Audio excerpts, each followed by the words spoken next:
എല്ലാവർക്കും നമസ്കാരമുണ്ട്. 2016 2021 ഇടയിൽ പ്രണയം നിരസിച്ചു എന്നതിന്റെ പേരിൽ കൊല്ലപ്പെട്ടത് 9 പെൺകുട്ടികളാണ്.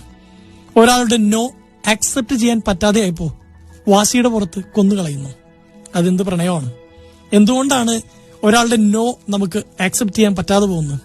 നമ്മൾ വളരെ ആത്മാർത്ഥമായി സ്നേഹിക്കുന്നുണ്ട്, ജീവന തുല്യം സ്നേഹിക്കുന്നുണ്ട് എന്നതുകൊണ്ട് അപ്പുറത്തുള്ള ആള് നമ്മളെ തിരിച്ചു സ്നേഹിക്കണമെന്ന് യാതൊരുവിധ നിർബന്ധമില്ല. നമ്മുടെ സ്നേഹം മാത്രം പോരാ ഒരാൾ നമ്മളെ തിരിച്ചു സ്നേഹിക്കാൻ. എല്ലാവർക്കും അവരുടേതായ ഫ്രീഡം ഉണ്ട്, ചോയ്സസ് ഉണ്ട്.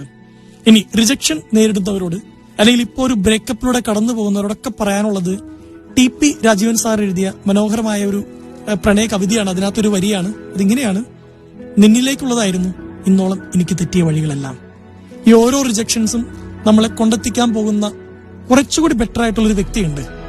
അവരിലേക്ക് എത്തിപ്പെടാൻ നിങ്ങൾക്ക് സാധിക്കട്ടെ. അങ്ങനെ എത്തിപ്പെടുമ്പോൾ പറയാൻ സാധിക്കട്ടെ, നിന്നിലേക്കുള്ളതായിരുന്നു ഇന്നോളം എനിക്ക് തെറ്റിയ വഴികളെല്ലാം.